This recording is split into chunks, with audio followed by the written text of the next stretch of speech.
आविर्भवति भारत अभ्युत्थानम धर्मस्य तदात्मनम सर्जुनाज हम।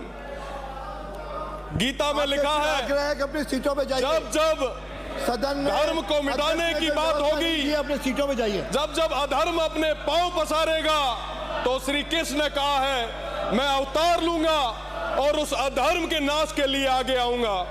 मैं आपको बताना चाहूंगा माननीय अध्यक्ष महोदय कि मैं उस कुल से आता हूं जिन्होंने इस धर्म की रक्षा के लिए हमेशा अपने प्राणों की आहुति दी है।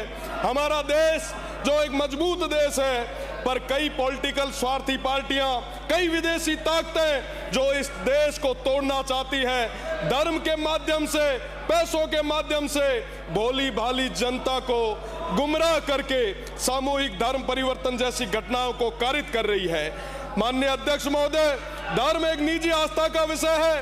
धर्म तो अंदर बैठे भगवान तक जाने का रास्ता है, ये श्रीमद् भागवत गीता कहती है। पूरी दुनिया का धर्म एक ही हो सकता है, वो है मानव धर्म, और धर्म कभी अलग हो ही नहीं सकता। पर धर्म के नाम पर अपने अपने मत व पंथ को, अपने संप्रदाय को बड़ा बताने के चक्कर में आपसी टकराव जो खड़ा किया जा रहा है, मेरा निवेदन है इस सदन के माध्यम से धर्मांतरण विरोधी कानून की आवश्यकता है। इस देश को, इस प्रदेश को मैं आपसे निवेदन करता हूं कि इस बिल को पास किया जाए।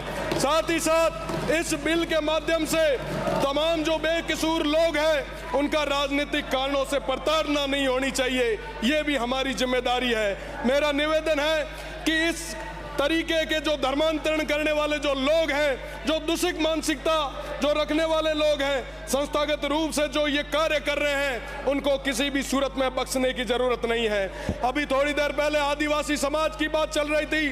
सांस्कृतिक रूप से सबसे समर्थ हमारे आदिवासी लोग, वो भोले भाले लोग, उनका फायदा उठाया जा रहा है, उनका धर्मांतरण करवाया जा रहा है। उन तमाम चीजों पर लगाम लगाने के लिए ये कानून बहुत ज्यादा जरूरी है। मैं आपसे निवेदन करना चाहूंगा, सीमांत क्षेत्र में हमेशा सौहार्द रहा है, भाईचारा रहा है, परंतु कुछ लोग जो नाम पर तो गांधी और नेहरू का नाम लेते हैं, पर साथ ही साथ सब में समाजों के और धर्मों के बीच में आग लगाने का काम भी करते हैं। मैं इंटरनेशनल बॉर्डर से आता हूं माननीय, वहां आज पूरे गर्व के साथ कह सकता हूं कि उस क्षेत्र में चाहे विभाजन का समय रहा, कभी उस क्षेत्र में दंगे नहीं हुए। पंजाब में, बंगाल में लाशों से भर भर के ट्रेनें आई, खून की नदियां बही, राष्ट्रपिता गांधी जी को भी प्रभावित क्षेत्रों में जाना पड़ा। पर इस मारवाड़ में, इस बीकानेर में, इस राजस्थान में धर्म और जाति के नाम पे कभी कोई दंगा नहीं हुआ। मैं सदन को बताते हुए अरविंद गौरवशाली महसूस करता हूं कि आजादी के 80 साल बाद भी बाड़मेर, जैसलमेर इलाके में हिंदू मुस्लिम के नाम पे कभी दंगा नहीं हुआ। इसका क्या कारण था कि सैकड़ों सालों से आपसी समझ, साझा संस्कृति, पंच पंचायती का सिस्टम, लेकिन अब हमारे इलाके को सैकड़ों वर्षों से चली आ रही परंपरा को तुच्छ राजनीतिक स्वार्थों के कारण इस परंपरा की बलि चढ़ा रहे हैं। वोट के छोटे लालच के कारण कभी हिंदू मुस्लिम के नाम पे, कभी जाट राजपूत के नाम पे, कभी कभी अन्य वर्गों के नाम पे समाजों में जहर घोलने का काम हो रहा है। मैं गर्व से कहता हूं कि मैं उस इलाके से आता हूं जहां स्वर्गीय जसवंत सिंह जी ने, तन सिंह जी ने, गंगाराम जी ने, विधि चंद जी जैन ने, हादी साहब ने राजनीति की, पर कभी जाति और धर्म के नाम पे नहीं बांटा।